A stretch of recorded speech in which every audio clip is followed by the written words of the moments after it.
Hello and welcome to everyone. Amit class में आप सभी का स्वागत है। आज हम लेकर के आए एक नया टॉपिक जो कि सिख है। इससे पहले हम हमारा रेगुलर क्लास चल रहा था, लेकिन कुछ टेक्निकल रीजन से हम क्लास अपलोड नहीं कर पा रहे थे, उसके लिए सॉरी। बट अब से आपको क्या होगा, रेगुलर अपडेट मिलते रहेगा। और हम लोग ने क्या क्या पढ़ रखा था पहले से, पहले हमने पढ़ा था क्या, यूरोपीय पहला था क्या, उत्तर मुगल काल पढ़े थे, उत्तर मुगल काल पढ़े, मॉडर्न हिस्ट्री पर चल रहा था। उसके बाद सेकंड टॉपिक क्या पढ़े हम, यूरोपीय आगमन पढ़े भारत में। तीसरा क्या टॉपिक पढ़े, बंगाल के नवाब पढ़े। चौथा क्या पढ़े, अवध के नवाब पढ़े। अब हम क्या पढ़ेंगे, एक इंपॉर्टेंट टॉपिक जो कि हमेशा एग्जाम में आपको क्वेश्चन यहां से देखने को मिलेगा, क्या है वो, सिख। सिख का मतलब क्या होता है, शिष्य। सिख का मतलब क्या होता है दोस्त, ध्यान सुनिएगा, सिख का मतलब क्या होता है, शिष्य। मतलब एक अच्छा शिष्य ही सिख है। मानना लोगों का है क्या, जो एक सिख है वो अच्छा शिष्य है। तो पहले जो सिख हुए वो कौन थे, गुरु नानक जी थे, जिनका जन्म हुआ कब, तलवंडी में हुआ। कहां, रावी नदी तट के किनारे तलवंडी नामक एक जगह पे हुआ, जो कि आज के पाकिस्तान पाकिस्तान के पंजाब प्रांत में जगह है। और उनका बहुत कोई का अलग अलग कंट्राडिक्ट है, लेकिन उनका मान्यता यह है कि उनका जो जन्म हुआ वो कार्तिक पूर्णिमा में हुआ, जो कि आपको दीपावली के कुछ दिन के बाद आती है। तो वो प्रकाश वर्ष के रूप में मनाया जाता है। और 2019 में माननीय हमारे नरेंद्र मोदी जी ने 2019 में नवंबर के माह में एक 500 तीर्थ यात्री के जत्थे को कहां रवाना किया था, जो पाकिस्तान में, जो अभी करतारपुर में, करतारपुर साहिब है, वहां पे एक हमारे यहाँ से बाबा डेरा नाम के तलवारपुर नामक एक चेक पोस्ट से बाबा डेरा के नाम से 4.5 किलोमीटर का एक मार्ग बनाया है। उस मार्ग को तीर्थ यात्री के लिए छोड़े 500। तो आपसे 2 क्वेश्चन पूछे गए यहाँ से। तो अब स्टार्ट करते हैं और आगे बढ़ते हैं। तो सिख, सिख के पहले कौन आए, तो पढ़ते हैं कि इसके बाद नाम का पहला चिन्ह क्या आता है, गुरु नानक जी। गुरु नानक जी पहले कब आए थे, गुरु नानक जी आए थे। तो गुरु नानक जी के जन्म, अब हम कुछ कहानी बताएंगे, लेकिन कुछ पॉइंट ही लिखवाएंगे जो कि एग्जाम में पूछता है। कहानी सुनिए, क्या इनकी माँ, गुरु नानक जी का जन्म रावी नदी के तट पे हुआ, ठीक है। कालूचंद खत्री जी और माता कालूचंद खत्री जी और माता तृप्ता देवी जी थी, ठीक है। बचपन से ही कहते हैं ना, born with table spoon, silver spoon. तो ये क्या थे, बचपन से ही इनके धर्म में बहुत रुचि रहते थे। तो जब लोग कहते हैं ना कि जब बहुत धार्मिक हो जाते हैं तो उनके सवालों का आप जवाब नहीं दे पाइएगा। तो बचपन से ही बहुत बहुत ही इनके तेज था मुंह पे। तो ये आगे जाकर के मूर्ति पूजन को ना करके परमात्मा पर विश्वास किए। इसके बाद इनका शादी कुछ दिन के बाद हुआ। तो इस शादी के बाद अपने बच्चों को सबको त्याग करके, त्याग क्या किया, निकल गए अपना धर्म प्रचार करने के लिए, परमात्मा को मानते थे। इनके साथ लाहना, जो कि बाद में गुरु अंगद देव जी के नाम से जाने गए, वो शिष्य बने। तो पहले गुरु नानक जी थे। तो इनके से आपसे क्वेश्चन क्या पूछेगा, क्वेश्चन पूछेगा कि गुरु नानक जी का जन्म कहाँ हुआ। तो कहाँ हुआ था, गुरु नानक जी का तलवंडी में हुआ था। कहाँ हुआ था, तलवंडी में हुआ था। तलवंडी में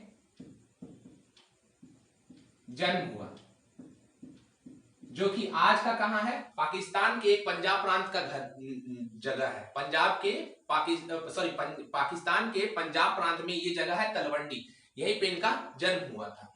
किस नदी के किनारे, रावी नदी तट के किनारे जन्म का नदी था, उसी का नदी के किनारे पंजाब प्रांत बसा हुआ है, जो कि आज के पाकिस्तान में है।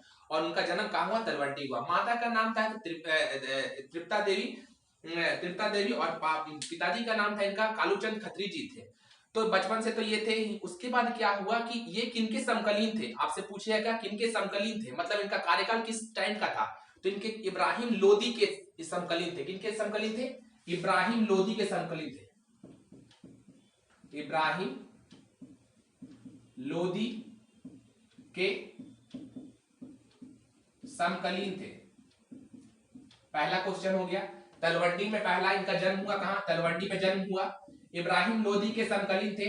तीसरा पॉइंट, जो कि इन्होंने क्या किया, लंगर का व्यवस्था का इंतजाम किया, जहां पे लोग भूखे लोगों को फ्री में मतलब भोजन दिया जाता था। उसको लंगर को क्या बोलते थे, पंगत बोलते थे। संगत और पंगत, 2 चीज आपको सुनने को मिलेगा यहाँ पे, संगत और पंगत। संगत ऐसा जगह था जहां पे ये लोग जाकर के ग्रुप का मीटिंग होता था कि कैसे आगे सुचारू रूप से चलाया जाएगा। और पंगत, जहां पे ये यहाँ लंगर का व्यवस्था था, मतलब कि यहाँ पे भूखे लोगों को वहां से खाना खिलाना, सब कुछ करना। तो लंगर व्यवस्था स्टार्ट कौन किया था, गुरु नानक साहब ने किए थे, मतलब गुरु नानक जी ने किए थे लंगर व्यवस्था। लंगर व्यवस्था किसका चलाया गया था? तो लंगर व्यवस्था किसके द्वारा चलाया था? गुरु नानक जी के द्वारा चलाया गया था। ठीक है, तो इनका क्या हुआ? मर्दाना, लहना, बहना और हराय जी, सॉरी रामदास जी, इन दोनों सबके साथ ये चले गए, अपना धर्म प्रचार कर रहे थे, तरीके चल रहा था। उसके बाद क्या हुआ कि कुछ कारण से इनका स्थिति धीरे धीरे अब होता है कि हर कोई का एज आता है, तो इनका भी एज आया। अब क्या हुआ कि गुरु वही बनेगा जो कि अच्छा शिष्य होगा। तो लाहना जी जो थे वो पहले उनका सनातन धर्म से था, वो माँ दुर्गा की पूजा करते थे। तो एक बार जोधा जी जो कि गुरु नानक जी के शिष्य थे, जो गुरु नानक जी के शिष्य थे, उनसे वो गुरु नानक जी की ऐसी एक बात सुन करके वो भाव विभोर हो गए और उनसे मिलने चले गए, और वहां जाकर के ही करतारपुर में ही उनके पास रहने लगे, और वो शिष्य बने और एक अच्छे शिष्य के रूप में बने। और एक सबसे अच्छे शिष्य ही कौन बनेगा? सिख बनेगा। तो अगला गुरु कौन बना? गुरु लाहना जी बने, जो कि गुरु अंगद जी के नाम से प्रसिद्ध हैं। तो अब हम लोग किनका पढ़ेंगे? गुरु अंगद जी पढ़ेंगे। लेकिन एक बात बता दें, इनका जो मृत्यु हुआ ये कब हुआ? 22 सितंबर, जो कि कल का डेट था, 22 सितंबर 1539 में इनका मृत्यु हुआ। कितना मृत्यु हुआ?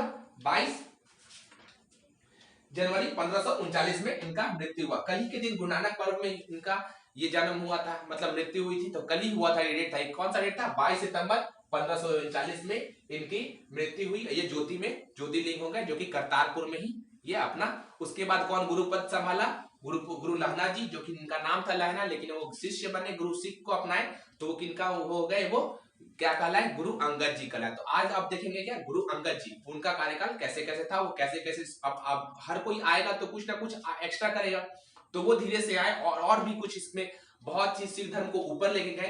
तो अब देखते हैं गुरु अंगद जी। आइए देखते हैं गुरु अंगद जी को। गुरु अंगद जी आएंगे। कौन आएंगे? गुरु अंगद जी। दूसरे कौन गुरु बने? गुरु अंगद जी, गुरु अंगद देव जी, गुरु अंगद देव जी बने। इन ये कब तक गुरु पद पे रहे? 1539 से लेकर के 62 तक रहे। कब तक रहे? 1539 से, सॉरी 1539 से लेकर के 52 तक रहे, सॉरी 1539 से लेकर के 52 ईस्वी तक रहे।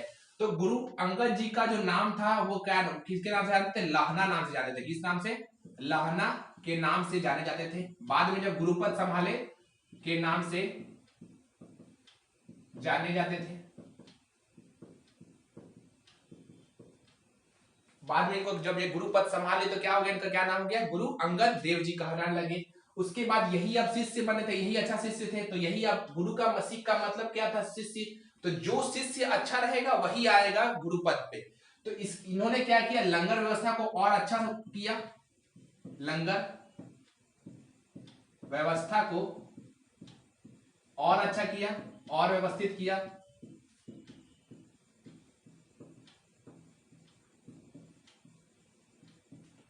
और व्यवस्थित किया। तीसरे, इसके बाद इन्होंने क्या किया?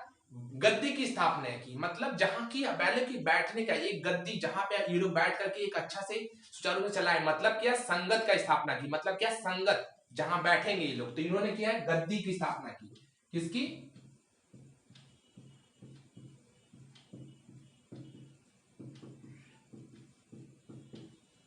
गद्दी की स्थापना की।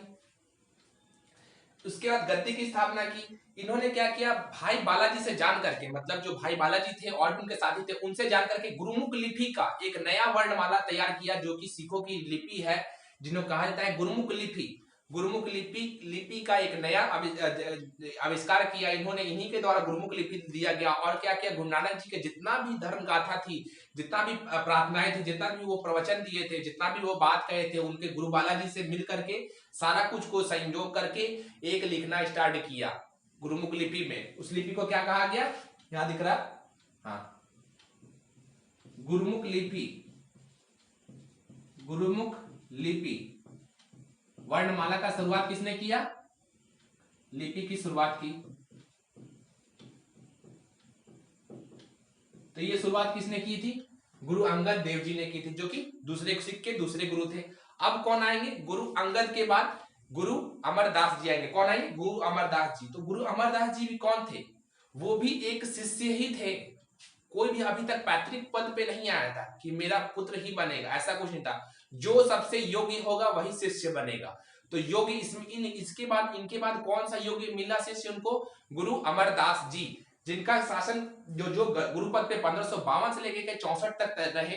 तो अब किसको लेकर के आएंगे? गुरु अमरदास जी को लेकर, देव जी को नहीं, गुरु अमरदास जी को लेकर के आएंगे। किसको लेकर के आएंगे? गुरु अमरदास जी को। उनका कार्यकाल देखेंगे। तो जो दोस्त जो भी पॉइंट जहां से हमको कहानी मिलेगा वहां कहानी बताएंगे, और जहां से point question to the point एकदम आपको पूछेगा क्वेश्चन, वो आपको हम जरूर बताएंगे। यहाँ पे बोर्ड से एक भी क्वेश्चन बाहर नहीं जाएगा, ये मेरा वादा है।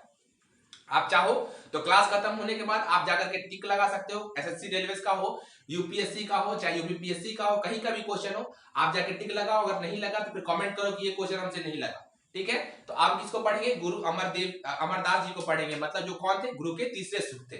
आइए सिख को पढ़ते गुरु के। तो अब कौन आ जाएंगे? गुरु अमरदास जी आएंगे। कौन आएंगे? तीसरे गुरु कौन आएंगे? गुरु अमरदास जी आएंगे।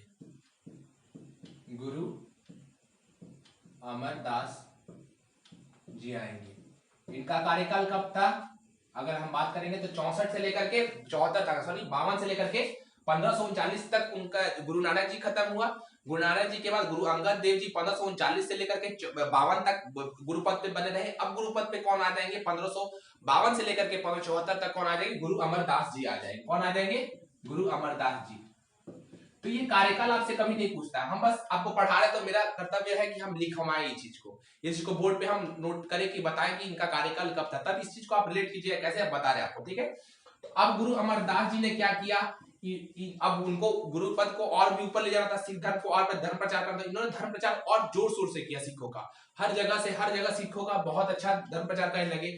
तो याद आपको इससे पहले पढ़ाएंगे क्या, बताएं बोर्ड पे क्या, कि गुरु अंगद देव जी ने गद्दी की स्थापना की।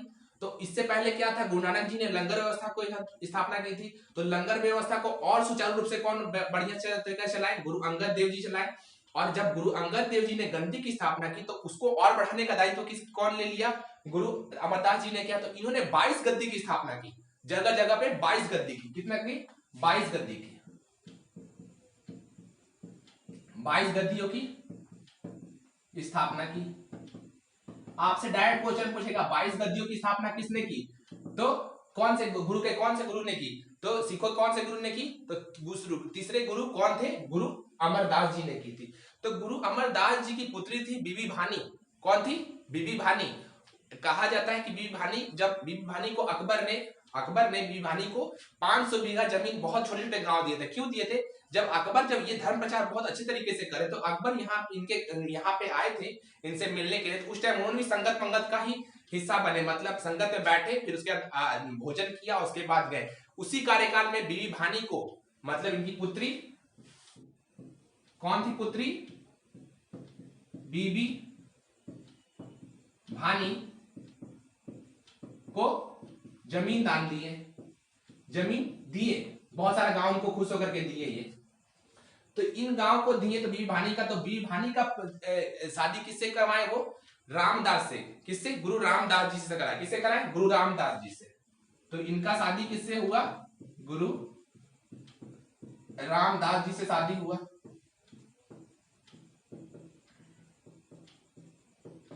ठीक है, तो अब क्या हुआ? इनके भी गुरु अमरदास जी के कितने? 4 पुत्र थे और 2 पुत्री थी। तो अभी तक आपको हम बोले कि सिख वही बनेगा जो अगला गुरु होगा, जो अच्छा शिष्य होगा। तो यही उभर के आया। कौन बना अच्छा शिष्य? वो उनके चारों पुत्र योग नहीं उनको लगे। कौन लगा योगी? गुरु रामदास जी, जो कि बीबी भानी के पति थे, वो उनको बहुत अच्छे लगे। आप कहेगा उनकी दूसरी बेटी के भी जो पति थे, उनके बीच में भी एक छोटा सा एक कड़ा बनाने के लिए, थक्का बनाने का, याद नहीं आ रहा, थक्का बनाने का एक बोले कि अब इन दोनों में से कौन सुने? दोनों आकर के इनके अच्छे शिष्य बन चुके थे। तो किसको चुने? बस अच्छा शिष्य। तो हुआ क्या कि इनको बोले कि एक थक्के बनाओ, जो कड़ा कैसा होता है उसको बनाओ। पहला वाले लोग दोनों बनाए। तो गुरु अमरदास जी आए और क्या बोले कि क्या बोलते हैं, गुरु अंगद जी आए। गुरु अंगद जी ने बोला, सॉरी गुरु अमरदास जी आए और बोले कि क्या बोलते हैं, सही नहीं बना, फिर से बनाओ। फिर दोबारा बना। इस तरह तीसरा, चौथा, पांचवा। तो लास्ट में जो उनके दूसरे पुत्री के पति थे, उन्होंने बोला कि इससे अच्छा हम नहीं बना सकते। और गुरु रामदास जी से गुरु के कहने पे आगे जुटे रहे। तो समझ गए कि यही योग्य शिष्य है गुरु रामदास जी अगले गुरु यही आएंगे। तो कौन आएगा? गुरु रामदास जी आएंगे। उनका कार्यकाल 1574 से लेकर के 81 तक आएगा। कौन आएगा? गुरु रामदास जी आएंगे। चलिए आगे देखते हैं गुरु रामदास जी को। तो अब कौन आ जाएंगे? गुरु रामदास जी आएंगे। कौन तीसरे चौथे गुरु कौन बनेंगे? गुरु रामदास जी, जो इनके क्या थे? अगले गुरु के क्या थे? दामाद थे। तो अब क्या हो गया कि ये गुरु बने, तो इनका क्या हो गया? कितना साल रहेंगे? 1539 तक उनका हुआ। 1540 से 52 आए, 52 से 74 है, 74 से लेकर के 81 तक इनका रहेगा। कब तक रहेगा? 1574 से लेकर के 1581 तक रहेगा। 1574 टू 81 तक रहेगा। तो गुरु रामदास जी को जो क्या किए, इन्होंने क्या किया, उस टाइम क्या हुआ कि बाहर का आक्रमण बहुत ज्यादा बढ़ गया था, तो कोई ना कोई केंद्र बना था। तो जो कि इनकी पत्नी को, बीबी भानी को एक जमीन जो अकबर ने दान किया था, उन्होंने क्या किया, वहां एक बहुत बड़ा तालाब खुदवाया और वो मतलब एक बिजनेस पर्पस में यूज होने लगा। तो उसी का रामदासपुर बोलते हैं, जो कि आज के अमृतसर बना। आज का शहर बाद में जाकर क्या होगा? अमृतसर बना। तो अमृतसर की स्थापना कौन किया था? तो गुरु रामदास जी ने किया था। ये आपसे डायरेक्ट क्वेश्चन पूछता है कि अमृतसर शहर का मतलब रामदासपुर का है, कहीं पहले कहा जाता, क्या कहा जाता? रामदासपुर। वहां क्या किया? एक तालाब खुदवाए, सरोवर, ये तालाब खुदवाए, और बाद में ये इतना बड़ा बिजनेस का केंद्र बन गया कि कहना ही नहीं था। जबरदस्त बिजनेस का केंद्र बन गया, क्योंकि ये सुरक्षा दे रहे सब जगह, और सबको कह रहे थे कि आइए आप यहाँ पे ट्रेड कीजिए, आपको हम सुरक्षा देंगे अच्छे तरीके से, और धर्म प्रचार को आगे बढ़ाएं। तो ये किया कि रामदासपुर, जो कि बाद में जाकर क्या बना? अमृतसर बना। बाद में जाकर के, बाद में चलकर अमृतसर शहर का नाम दिया गया। तो आपसे डायरेक्ट पूछेगा अमृतसर शहर का किसने बसाया? तो किसने स्थापित किया? तो गुरु रामदास जी ने किया। किसने किया? गुरु रामदास जी। अब क्या हुआ, इनके बाद एक बहुत अच्छा चेंज आया। क्या आया कि गुरुपद अब पैतृक ही हो गया था, कि इनके पुत्र ही बनेंगे, क्योंकि ये योग्य शिष्य देखे होंगे उनको। तो गुरु अंगद अर्जुन देव जी बने। अर्जुन देव जी बने क्या? अर्जुन देव जी बने क्या? इनके पुत्र थे, वो क्या बने? अगले शिष्य बने। तो उनका कार्यकाल अब देखते हैं क्या, गुरु अर्जन देव जी आएंगे। और इससे ही मात्र क्वेश्चन पूछता है कि जो कि अमृतसर शहर का स्थापना किसने की? तो गुरु रामदास जी ने। वो कहाँ की थी? जो अकबर ने उनकी पत्नी को जो जमीन दान दी थी, उसी जमीन पे एक तालाब खुदवाया बहुत अच्छा सा। उसी तालाब के बीचों बीच आज हरमिंदर साहब है, जो कि अमृत स्वर्ण मंदिर के नाम से जाना जाता है। वो किसने? इनके पुत्र गुरु अर्जन देव जी ने उसको बनवाया। और राजा जयसिंह ने ध्यान सुनिएगा, राजा जयसिंह ने क्या किया? उस पर स्वर्ण जड़वाया, और उसी के नाम आज से स्वर्ण मंदिर पड़ गया है। ठीक है, तो अब क्या आएंगे? गुरु अर्जन देव जी आएंगे। आगे देखते हैं गुरु अर्जन देव की। तो अब कौन आएंगे दोस्त? गुरु अर्जन देव जी आएंगे। क्या है? गुरु अर्जन देव जी। कौन आएंगे? सिख के 5वें गुरु कौन आएंगे? गुरु अर्जन देव जी आएंगे। ठीक है, तो अब ये जब आएंगे, गुरु अर्जन देव जी आएंगे, तो इनका कार्यकाल कब होगा? 1581 लेकर के 1606 तक होगा। कितना? 1581 लेकर के 1606 तक होगा। 1581 से लेकर के 1606 तक होगा। तो ये कार्यकाल आपको हम बहुत लिस्ट ही देखने को मिलेगा, यही नहीं देखने को मिलेगा। लेकिन आपसे क्या क्वेश्चन पूछेगा वो बोर्ड पे आ रहा है। ठीक है, तो देखिए दोस्त, आपसे पहला पूछेगा कि गुरु अर्जन देव जी ने क्या किया। तो आपसे यही क्वेश्चन पूछेगा। तो पहला गुरु अर्जन देव जी थे कौन? यहां से जो गुरुपद था वो पैतृक हो गया था, मतलब पुत्र ही गुरुपद लेगा। यहाँ योगी शिष्य थे। अब ऐसा नहीं है कि योगी शिष्य नहीं होंगे। गुरु जो थे उनको, गुरु रामदास जी को, उनको योगी शिष्य ही पता होगा, तभी तो वो गुरु अमर अर्जन देव जी को बनाए। तो योगी शिष्य तो होंगे। लेकिन क्या हो गया था कि अब यहाँ से देखा जा रहा था कि जो भी आ रहा था वो पुत्र ही आ रहे थे। कौन आ रहे थे? जो पुत्र ही आ रहे थे। तो यहाँ से जो गुरुपद था वो पैतृक हो चुका था। तो गुरु अर्जन देव जी ने क्या किया? जो इनके पिताजी ने जो शहर बसाया था, उस शहर के बीचों बीच जो तालाब था, उस तालाब के बीचों बीच क्या किया? हरमिंदर साहब गुरुद्वारा का निर्माण किया। उस गुरुद्वारा पे क्या हुआ? जो तालाब के सरोवर के बीचों बीच है, उससे राजा रंजीत सिंह ने उस पे क्या किया? स्वर्ण जड़वा दिया, और वही कहलाया क्या? स्वर्ण मंदिर। तो आपसे पहला क्वेश्चन क्या पूछा है कि स्वर्ण मंदिर की, हरमिंदर साहब जो कि स्वर्ण मंदिर है उसको किसने बनवाया? तो गुरु अर्जन देव जी ने बनवाया। दूसरा क्वेश्चन ये आपसे पूछेगा कि पहला इन्होंने 2 शहर बनाया, कौन कौन सा? एक तरन तारण, दूसरा कौन? करतारपुर, दो शहर बनाया, कौन सा? तरन तारण, दूसरा करतारपुर। तो पहला लिखते हैं, इन्होंने दो शहर बसाया, दो शहर बसाया अलग अलग नाम से। पहला क्या था? तरन तारण, आप आज भी नाम सुनते होंगे, और दूसरा क्या है? करतारपुर। दो शहर बसाए। उसके बाद क्या हुआ कि जो इन्होंने अमृतसर में उस सरोवर के बीचों बीच जो जिन्होंने, कौन? अमृतसर में, अमृतसर शहर में के जो सरोवर था, जो कि इनके पिताश्री कौन? गुरु रामदास जी ने खुदवाया था, उस सरोवर के बीचों बीच के बीचों बीच क्या किए? गुरु हरमिंदर साहब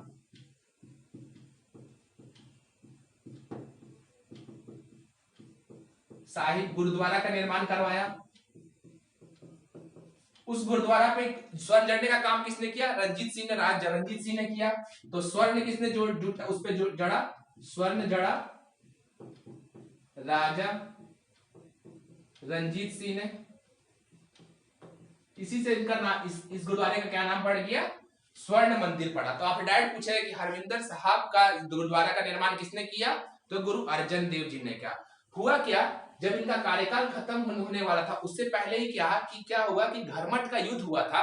जहांगीर अपने पुत्र से बहुत ही गुस्सा थे। कौन थे इनके पुत्र? खुसरो थे। तो इन्होंने इन पे अंजाम क्या लगाया कि खुसरो को छिपाने का, मतलब शरण देने का, कि गुरु जब वो भाग रहे थे तो ये क्या किए, अब ये गुरु थे तो ये इनका, जब जो कोई गुरु होता है वो किसी को भी आश्रय देता, वो धर्म के प्रति नहीं थे कि धर्म को हम नहीं बुलाएंगे, ये मुस्लिम है तो ये हम नहीं बुलाएंगे। ये लोग धर्म को एक ऊपर लेवल लेके चल रहे थे, परमात्मा को मानते थे, एक ईश्वरवाद पे लोग काम कर रहे थे। तो उस समय क्या हुआ, खुसरो को इन्होंने सहायता किया छिपने में, तो ये इन पे आरोप लगा और जहांगीर ने इन्हें क्या किया? मृत्यु दंड दे दिया 1606 ईस्वी में, कहीं 1605 कहीं 1606। तो माना जाता है कि 1606 ईस्वी में क्या हुआ, इनको जहांगीर ने क्या किया? मृत्यु दंड दिया। तो आपसे डायरेक्ट पूछेगी जहांगीर ने किस गुरु को मृत्यु दंड दिया था? तो गुरु अर्जन देव को, जो कि सिख के 5वें गुरु थे। कौन थे? गुरु अर्जन देव जी। तो जहांगीर ने क्या किया था? नहीं दिख रहा, ऊपर दिखते, ठीक है, इसको रब करते ऊपर वाला, यहां लिख देते हैं। क्या हो गया? अब देखिए यहां ऐसे, जहांगीर ने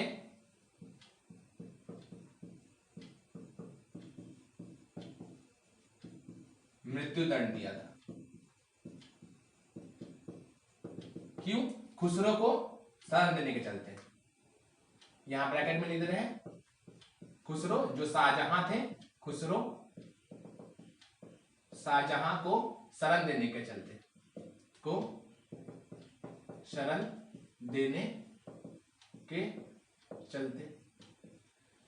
तो इसके बाद क्या हुआ, अब गुरु पद कौन संभालेगा? तो इनके पुत्र जो थे वो योग्य शिष्य थे, गुरु हरगोविंद, उन्होंने कार्यकाल संभाला। उनका कार्यकाल क्या हो गया, अब देखते हैं। गुरु हरगोविंद को लेके आएंगे बोर्ड पे, और आपको अभी तक अच्छा समझ आ रहा है, और हम वादा करते हैं कि एक भी क्वेश्चन आपको इस बोर्ड से दूसरा जगह देखने को नहीं मिलेगा।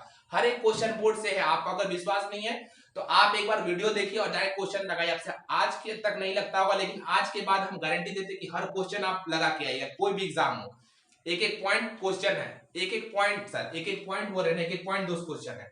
आप ठीक से लिखो, बस एक बार रिवीजन करके जाना, एक बार रिवीजन कर लेना, रिवाइज कर लेना, नोट्स को एक जगह लिख लेना। नोट्स आपको पीडीएफ सारा टेलीग्राम में मिल जाएगा। जिन्होंने टेलीग्राम नहीं ज्वाइन किया वो अभी जाकर के तुरंत पहले जाकर के वीडियो खत्म होने के बाद टेलीग्राम पे ज्वाइन करें। और टेलीग्राम पे हम लोग टेस्ट भी कंडक्ट करवा रहे हैं, उस टेस्ट को भी ज्वाइन करें, टेस्ट को दे, ताकि आपका परफॉर्मेंस धीरे धीरे बेटर होते जाए। और भी हमारा क्लास चल रहा है, क्लास को देखें, ताकि और भी आप अपने स्टडी को और भी बेहतर करें। और जो हमारे चैनल पे अभी तक नए हैं, उन्होंने अभी बेल आइकन को सब्सक्राइब नहीं किया है, वो सब्सक्राइब करके बेल आइकन को प्रेस कर दे, ताकि आने वाली वीडियो नोटिफिकेशन आप तक जल्द से जल्द पहुंच जाए। तो अब किसको लेके आएंगे दोस्त? गुरु हरगोविंद को लेके आएंगे। चलिए गुरु हरगोविंद जी को लेके आते हैं। तो अब कौन आ जाएंगे? गुरु हरगोविंद आ जाएंगे। कौन आएंगे? गुरु हरगोविंद। कौन? सिख के 6ठे गुरु कौन हुए? गुरु हरगोविंद जी आ जाएंगे। ठीक है, 1606 से लेकर के 74 तक चला।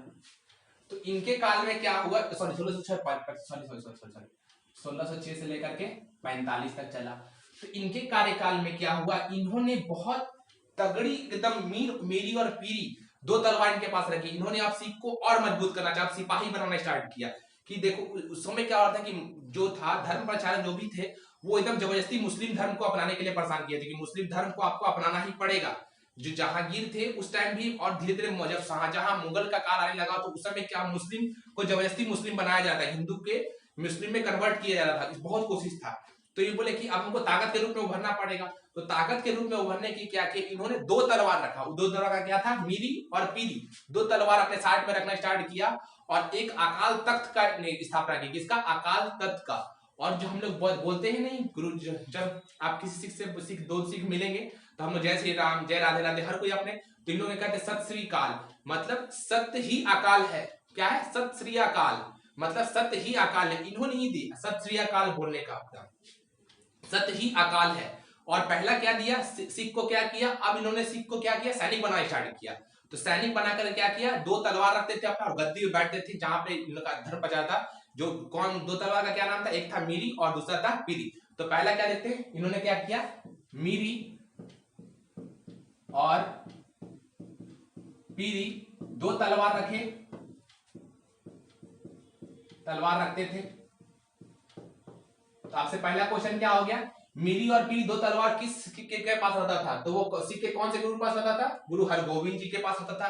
तीसरा, दूसरा पॉइंट क्या पूछेगा आपसे कि अकाल तख्त, अकाल तख्त की स्थापना की स्थापना की इन्होंने। तो आपसे क्वेश्चन क्या पूछेगा, अकाल तख्त की स्थापना किसने की, तो अकाल तख्त की स्थापना किसने की, गुरु हरगोविंद जी की। मीरी और पीरी दो तलवार किनके पास रहता था, तो गुरु हरगोविंद जी का, जो कि गुरु के छठे गुरु थे। ठीक है, तो उस समय क्या हुआ कि जो जहांगीर था वो क्या किया, धीरे धीरे क्या किया, जो मुस्लिम जो भी मतलब मुस्लिम विरोधी था, जो भी इस्लाम विरोधी था, धीरे धीरे इसको क्या किया, किलेबंदी स्टार्ट करना गया। तो इनको क्या किया, ग्वालियर किले में जाकर के बंदी करवा दिया। धीरे धीरे क्या हुआ कि अब धर्म प्रचारक थे तो ज्ञानी थे, तो ज्ञानी अपने ज्ञान से, इनका ज्ञान का संसार इतना ज्यादा था कि कोई भी किसी को भी अगर इनका बात सुन ले तो तुरंत भाव विभोर होकर के चुपचाप एकांचित होकर इनका बात सुनता था। इतना इन लोग के पास मैन पावर बोली कि इतना एक आपके पास इनलाइटेड थे लोग, इतना लोग के चेहरे से चमक था कि जब बोलते थे तो आप एक चिप होकर के सुनिएगा, कहीं भी आपको दिमाग ध्यान नहीं भटकेगा। तो इसी तरह इनकी व्याख्याता बढ़ती जा रही थी धीरे धीरे। और धीरे धीरे जब जहांगीर को पता चला इसने गलत किया तो उन्होंने फिर से इनको छोड़ा और फिर धीरे धीरे इनकी आगे जाकर के मृत्यु हुई। मृत्यु के बाद इनका पुत्र नहीं बना, कौन बना, पौत्र बना, मतलब पोता बना, गुरु हराय बने। कौन बने, गुरु हराय। तो गुरु हराय जी का क्या हुआ कि उनके गुरु पद पे बहुत सारा क्या हुआ, डाउट स्टार्ट होना हुआ। क्यों हुआ बताते हैं आपको आगे, चलिए देखते हैं किसी को, गुरु हराय जी को लेकर के आते हैं। ठीक है, गुरु हराय जी को। तो अब सातवें गुरु कौन आएंगे दोस्त, सातवें गुरु कौन आएंगे, गुरु हराय जी आएंगे। तो इस समय गुरु हराय जी आएंगे। तो इस समय क्या था, इनके पहले ही जो इनके मतलब दादाजी थे गुरु हरगोविंद, वो उस समय जड़ी बूटी भी का मतलब इन लोग मतलब ये करने लगे थे, मतलब धीरे धीरे इन लोग मतलब शिष्य थे, गुरु थे तो इनको इतना नॉलेज था ही, तो ये रोगों का इलाज भी करते थे। तो गुरु हराय जी पे एक ही चीज से पूछता है, गुरु हराय जी पे क्या हुआ था कि गुरु हराय पे औरंगजेब जो था वो क्या हुआ था, गुस्सा हो गया था। किसलिए, दारा सिकोह को, जो उनके ब्रदर थे दारा सिकोह को, क्या किया था, दारा सिकोह को ये एक घाव से पीड़ित थे, उस पीड़ित घाव को ठीक करने थे। बहुत दर दर भटका दारा सिकोह, लेकिन ठीक नहीं हुआ। लेकिन किसी से इनको पता चला कि गुरु हराय साहब जी जो है वो उनको ठीक कर सकते, तो वो उनके पास गए और ये चीज बात औरंगजेब को पता चली। औरंगजेब वहां से इनसे बहुत ही शिकायत की, बहुत जबरदस्त तरीका से, उनसे गुस्सा थे। तो गुरु हराय जी का कुछ ऐसा कुछ आपको मतलब मिलेगा, लेकिन question point of the view से गुरु हराय जी का कुछ नहीं है। केवल शासन काल जो है गुरु हराय जी का कितना है, अगर लिखना है तो 45 से लेकर 61 तक है। कितना है, 1645 से लेकर के 61 तक है। इन्होंने जैसे एज चल रहा था वैसे चलने दिया। औरंगजेब को बस इनका बात का गुस्सा लगा, तो इन्होंने क्या किया कि व्याधि जड़ी बूटी से इलाज भी करते, रोगों का इलाज भी करने लगे थे। तो गुरु हराय जी जो किसके पौत्र थे, वो गुरु हरगोविंद जी के थे। तो गुरु हराय के बाद कौन आया, 8वें गुरु आए, गुरु हरिकिशन आए। कौन आए, गुरु हरिकिशन आए। उनका कार्यकाल देखते हैं, उन्होंने कुछ उनके ही मतलब सॉरी हम उसमें बोल रहे थे, बट गुरु हरिकिशन के ही जो जब गुरुपद मतलब पकड़े, तो गुरुपद पे उनके गुरुपद पे बहुत सवाल उठा। उसी टाइम गुरु हरि जो क्या बोलते हैं हरि किशन आए, गुरु हरि किशन। तो गुरु हरि किशन के सामने बहुत सारा सवाल उठा गुरुपद संभालने के लिए। तो उस समय एक लालचंद था, उन्होंने क्या किया, तो लिखते हैं यहाँ पे, देखते हैं क्या आता। 8वें गुरु कौन आए, गुरु हरि किशन जी आए। 1661 से लेकर के 85 तक रहे। कब तक रहे, 1661 से लेकर के 64, सॉरी 61 से लेकर, सॉरी 85 नहीं दोस्त, 64 तक है। कब तक है, 1664 से है। तो इनके पद पे बहुत सारा सवाल उठा कि इनको कैसे मिल गया। तो क्या हुआ, गुरु एक थे गुरु लालचंद जी थे, उन्होंने क्या किया, वो सनातन धर्म के थे, तो मतलब उनको गीता उता का बहुत सारा नॉलेज था। तो हुआ क्या दोस्त कि गुरु हरिकिशन थे, इनको कहा गया कि क्या बोलते हैं आप इनके गुरुपद पे कि आप अच्छे शिष्य नहीं है और आप गुरु अच्छे नहीं बन पाएंगे। तो इनको क्या किया, इनके बोला गया कि आप गीता के कुछ श्लोक इनके सामने रखा गया और बोला आप इसका वर्णन करके बताइए। तो इन्होंने ज्यादा कुछ नहीं किया, गुरु लालचंद के साथ में एक उनका एक मतलब पानी भरने वाला मजदूर था, वो वहां पे साथ में था। उन्होंने क्या किया, उनको सरोवर जाकर के बोला कि आप उसको जाकर के सरोवर से जाकर के नहला करके लेके आए, और एक अपने छड़ी को इंगित करके इनके सर पे, और सारा का सारा जितना गीता का श्लोक वो पूछे थे वो सारा का सारा श्लोक वो मुंह बोलवा दिए, जो कि गूंगा इंसान था उनका। और भी सोचिए कितना व्याधि और भी व्याख्या हुआ होगा। पूरा हर जगह सिख धर्म को बहुत तरह से अच्छे प्रचार प्रसार के रूप में जाना गया। फिर क्या हुआ, अब राजा रंजीत सिंह ने भी इनका प्रश्न उठाया। तो रंजीत सिंह ने क्या किया, इनको एक बार ना अपने दरबार में बुलाया, और दरबार में बुला करके क्या बोले कि रानियों के बीच में सबको बहुत सारी स्त्री को अच्छा अच्छा कपड़ा पहना करके और खड़ा कर दिए, और उसमें बोले कि आप रानी को पहचानिए। तो गुरु थे भाई, उनके पास उतना तो अंदर का ज्ञान था ही। उन्होंने क्या किया, एक नौकरानी की वेशभूषा में जो औरत थी उसके पास जाकर के बोल कि यही है, कौन है, रानी है। तो इनका बहुत सारा चर्चा था गुरुपद पे हुआ। गुरुपद पे अपना हर एक जगह जा करके क्या किए, अपना हर एक जगह अपना सिद्ध किए कि हम गुरुपद के लिए अच्छे तरह पे शामिल है। फिर उसके बाद क्या हुआ कि नेक्स्ट क्या है, राजा जयसिंह तो बोला ही था। इन्होंने दिल्ली में जहां क्या हुआ कि इन्होंने ये ऐसे जो गुरु थे कि जिनको दिल्ली जाकर के औरंगजेब के पास में अपना औरंगजेब का बुलाया आया था कि तुमको औरंगजेब बुलाया है, जो कि गुरु हराय जी से तो गुस्सा थे ही, और गुरु लालचंद ने शिकायत भी कर दी थी हर जगह कि आप योगी शिष्य नहीं है। तो औरंगजेब ने इन्हें बुलाया कि तुम अपना धर्म प्रचार करने के लिए यहाँ पे आओ। तो औरंगजेब को बुलाया गया था, तो डर के मारे डरे भी कि मतलब ये इनकार, डरे नहीं, ये इनकार कर दे कि हम नहीं जाएंगे, हम क्यों जाएंगे उनके पास। लेकिन सबको मनाया उनाया, फिर ये गए, और जहां पे रह करके ये इतना सारा सिख को सारे आगे किए। वो आज भी जा करके हमारा जहां वो रहते थे वहां क्या कहलाया, वो बंगला साहिब नाम का गुरुद्वारा के नाम से फेमस है, गुरु हरिकिशन का। तो गुरु हरिकिशन का जो मृत्यु हुआ वो चेचक से कहा जाता है। मान्यता है कि चेचक से हुआ। क्या हुआ कि वो अपने दिनों में इतना ज्यादा वो उस समय चेचक फैला भी हुआ था, और वो ये गुरु थे ही, तो वो अपने जो भी अनुयायी थे या फिर जो भी उनके अंदर में थे या फिर कोई भी था जो भी इनसे इलाज करना चाहता था वो इलाज करते थे। इसी दौरान वो पीड़ित हुए और उनकी मृत्यु हुई। कब, 1664 में। इसके बाद गुरु कौन से गुरु, 8वें गुरु के बाद 9वें गुरु कौन आए, गुरु तेग बहादुर आए। वो एकदम जबरदस्त थे। गुरु तेग बहादुर का एकदम पूरा एकदम आकर के मतलब बोले किसी धर्म को पूरा पिक पे लेके गए ऊपर तक। तो कौन से 9वें गुरु को लेकर के आएंगे, गुरु तेग बहादुर को। आइए देखते हैं गुरु तेग बहादुर के बारे में क्या क्या पूछता है। जब गुरु हरिकिशन जी ने क्या कहा था कि बाबा बकाला, जब अंतिम क्षणों में अपना किसका नाम लिया था, बाबा बकाला का नाम लिया था। तो बाबा बकाला क्यों कहा था, बाबा बकाला इसलिए क्या था कि गुरु तेग बहादुर जी जो थे वो बकाला गांव में रहते थे, इसीलिए उन्होंने किस नाम का प्रयोग किया, बाबा बकाला का नाम से के नाम का जिक्र किया। और अगले गुरु कौन बने, 9वें गुरु कौन बने, सिख के गुरु तेग बहादुर जी बने। तो इनके कार्यकाल में क्या हुआ, ये 9वें गुरु बने, पहला बात तो ये। दूसरा बात क्या हुआ, उस टाइम इस्लाम धर्म को औरंगजेब ना बहुत कट्टरपंथी था। तो औरंगजेब क्या करता, इस्लाम धर्म को एकदम जबरन करवाने के लिए परेशान करता था हर कोई को। तो उस समय क्या किया हुआ कि काश्मीरी पंडित और हिंदुओं को धर्म परिवर्तन किया जा रहा था, और ये इनके विरोध कर रहे थे। कौन, गुरु तेग बहादुर जी। और जब इन्होंने इस बात की शिकायत औरंगजेब से की, तो औरंगजेब ने कहा कि अब तुम ही पहले स्वीकार करो इस्लाम को। तो इन्होंने कहा कि इस्लाम हम स्वीकार नहीं कर सकते। और इन्होंने उस समय 1675 की ईस्वी की बात है, इन्होंने ये एक बोला क्या कि शीश कटे तो कटे लेकिन शीश ना कटे।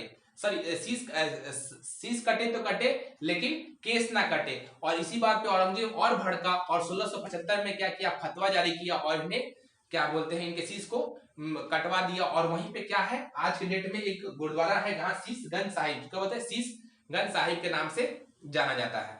तो क्या किया था 1675 में, क्या किया था, इनकी मृत्यु हुई।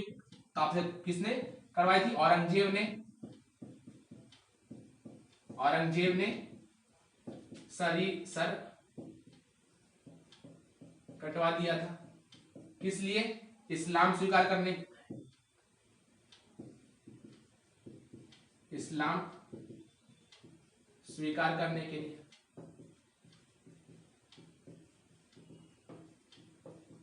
और इन्होंने बोला कि हम स्वीकार नहीं करेंगे। ठीक है, तो ये आपसे एक क्वेश्चन पूछेगा, औरंगजेब जो था वो कौन से गुरु के शीश कटवा दिया था, तो 9वें गुरु कौन थे, गुरु तेग बहादुर थे। इसके बाद कौन आया, गुरु तेग बहादुर के जो पुत्र थे, जो कि पटना साहिब में जन्म लिए, गुरु गोविंद सिंह साहब जी जन्म लिए। कब लिए, 1666 में लिए। और गुरु पद 1675 के बाद संभाले, जो कि 1708 तक चला। इनके बाद कोई भी गुरु नहीं रहा। और गुरु सारा गुरु के जो वर्णन है, गुरु आदि ग्रंथ को बोला यही अब हम लोग के पहला प्रकाशन किया गया। उसके बाद बोला कि अब सारा, अब यही हमारे गुरु है, अब इसके आगे कोई भी गुरु नहीं होगा। और लास्ट गुरु कौन बने, गुरु गोविंद सिंह साहब जी बने। आइए देखते हैं गुरु गोविंद सिंह साहब जी को। तो गुरु गोविंद सिंह साहब जी 10वें गुरु कौन बने, गुरु गोविंद सिंह जी।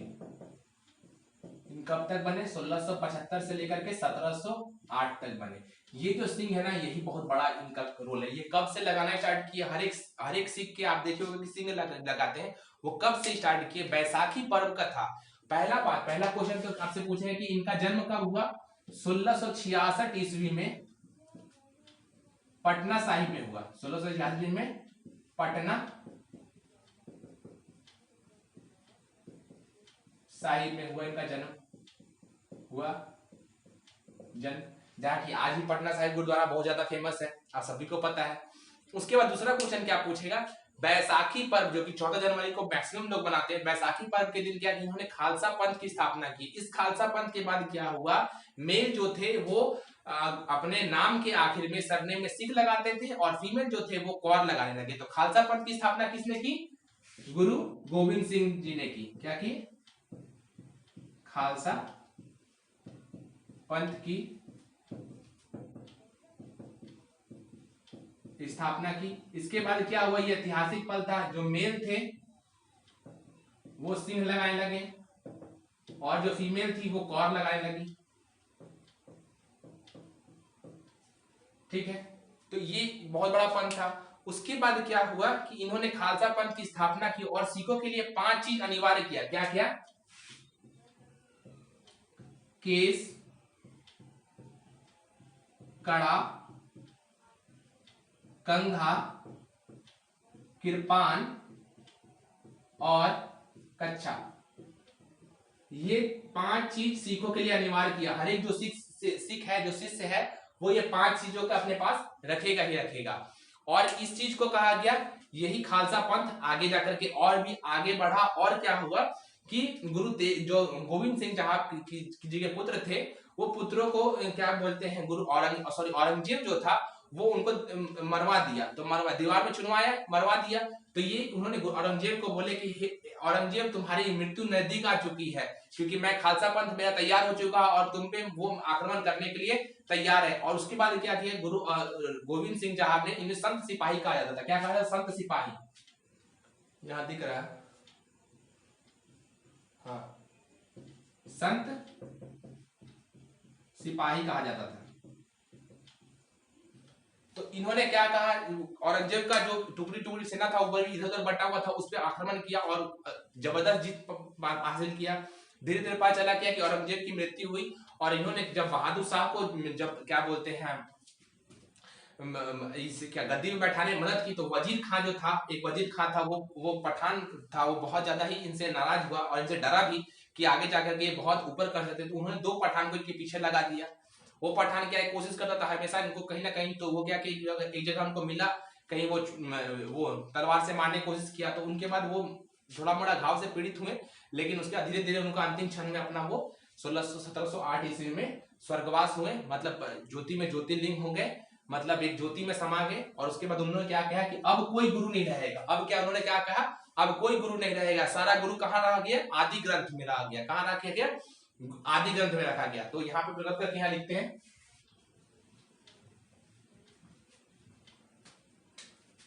आदि ग्रंथ में अब कोई गुरु नहीं रहेगा। अब सब कहाँ है, सारा गुरु का वर्णन कहाँ है, आदि ग्रंथ में।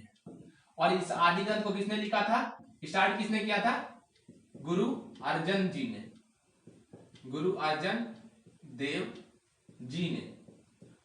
और इस गुरु आदि ग्रंथ किस लिपि में लिखी है, गुरुमुख लिपि। किसके में लिखी हुई है, गुरुमुख लिपि। कौन किया था उसका, गुरु अंगद देव जी ने किया था। ठीक है, सारा क्वेश्चन बोर्ड पे है, बोर्ड से एक भी क्वेश्चन नहीं जाएगा बाहर। तो उसके बाद 1708 ईस्वी के बाद क्या हुआ, बंदा बहादुर आए बने। बंदा बहादुर के बाद नॉर्मल था, बंदा बहादुर का था कि अब हम एक सिख राज्य बसाने की कोशिश कर रहे थे। वो उस कोशिश में वो कामयाब भी हुए। और उसके बाद क्या हुआ, फर्रुखसियर ने उन्हें मरवा दिया। उसके बाद क्या हुआ, धीरे धीरे अब क्या हुआ कि सिख जो थे वो सिख बस अपना एक राज्य उनका बन ही गया था, एक केंद्र बन गया था। वहां पे वो आदि ग्रंथ को रख दिए थे गुरुद्वारा में। अभी भी देखिएगा तो आदि ग्रंथ रखा हुआ है। उस आदि ग्रंथ में बहुत सारे उस टाइम के कवि का भी बहुत सारा वर्णन है। बहुत सारे कवि जो कविकार थे उस टाइम, कवि आपके कबीर वाणी सुने हैं आपने, तो उनके भी श्लोक उसमें आपको देखने को मिलेंगे। लेकिन वो किस लिपि में लिखी हुई है, गुरुमुख लिपि में लिखी हुई है। तो इसके बाद क्या बोले, 10वें गुरु के बाद गुरु गोविंद सिंह क्या बोले कि अब कोई गुरु नहीं रहेगा, सारा गुरु का हम लोग किसको मानेंगे, आदि ग्रंथ को अपना गुरु मानेंगे। और आज भी आदि ग्रंथ का जो आप गुरुद्वारा में जाइएगा तो जब आप मट्ठा देखते हैं तो वहां पे आप देखिएगा कि वो आदि ग्रंथ ही रखा हुआ रहता है, उसी को वो अब वो गुरु मानते हैं। जो भी सिख धर्म से अपनाते हैं आते हैं, वो अपने गुरु किसको मानते हैं, आदि ग्रंथ को ही मानते हैं। तो यहाँ तक खत्म हुआ सिख का सारा, सिख जितना भी था, सिख का जितना भी क्वेश्चन सिख धर्म से पूछा था वो सारा क्वेश्चन आपसे पूछा बता दिए गए यहाँ पे। और इसके बाद हम लोग क्या पढ़ेंगे, मराठा और मैसूर राज्य पढ़ेंगे कि उन दोनों में टकराव हुआ, लड़ाई हुआ, उन दोनों का कैसे हुआ। उसके बाद सिख का भी बहुत सारा है, लेकिन सिख को हम जब पढ़ाएंगे क्या, जब पहला कहीं आपको मिलेगा प्रथम आंग्ल सिख युद्ध, द्वितीय आंग्ल सिख युद्ध 45 से लेकर के 46 से 45, तो ये पढ़ाएंगे कब, जब हम गवर्नर जनरल का बात करेंगे तो किस गवर्नर जनरल के कारण में ये लड़ाई हुआ और क्या किसको मिला, वो उस टाइम पढ़ेंगे। तो अभी हम किसके बारे में पढ़े थे, केवल सिख के बारे में पढ़े। तो सिख के 10 गुरु थे। 10 लास्ट गुरु कौन थे, गुरु गोविंद सिंह जी। और पहले गुरु कौन थे, गुरु नानक जी साहब थे, जिनकी कल उनका कल ही के दिन 22 सितंबर को 1539 को उनकी मृत्यु हुई थी। उसी पे वर्षगांठ पे कल उन लोग सबको उनका ये मनाया जाता है। ठीक है, तो अब क्या होता है कि अब हम इस यहाँ से वीडियो को रोकते हैं, क्योंकि वीडियो बहुत लंबा हो चुका है। और उम्मीद करते हैं आप सभी को नया कोशिश हमारा पसंद आया है। अगर पसंद आया है तो चैनल को लाइक, शेयर एंड सब्सक्राइब करना ना भूलें दोस्तों। और जो भी क्लास का पीडीएफ नोट्स है वो आपको टेलीग्राम ग्रुप में मिल जाएगा। अगर जिन्होंने टेलीग्राम ग्रुप ज्वाइन नहीं किया है वो जल्द से जल्द जाकर के नीचे में जाएं, आपको टेलीग्राम बॉक्स में आपको डिस्क्रिप्शन बॉक्स में टेलीग्राम ग्रुप का लिंक मिला रहेगा। और जो भी अभी तक मैंने पिछले वीडियो नहीं देखे हैं वो प्लीज जाइए और आप उस वीडियो को देखिए। आपको बहुत ही अच्छा कंसेप्ट के साथ मैंने पूरा हिस्ट्री को एक कहानी की तरह समझा करके एक क्वेश्चन, हर एक क्वेश्चन को आपको मिलेगा आपको देखने को। और यहाँ तक आप कहीं से भी कोई भी क्वेश्चन, कहीं से पैटर्न का क्वेश्चन, कोई भी एग्जाम हो, स्टेट एग्जाम हो, चाहे कहीं का भी क्वेश्चन हो, आप उठाइए और बनाइए। आपसे हर एक क्वेश्चन बनेगा, ये मेरा दावा है। और हम लोग तभी तक काम करेंगे जब तक हम एग्जाम फोड़ेंगे नहीं, तब तक छोड़ेंगे नहीं। क्या हमारा नारा है, जब तक एग्जाम फोड़ेंगे नहीं तब तक हम एग्जाम के लिए तैयारी छोड़ेंगे नहीं। ठीक है, तो अब यहाँ पे वीडियो रुकते हैं और अगले क्लास में मिलते हैं। तब तक के लिए take care and bye bye. Thank you.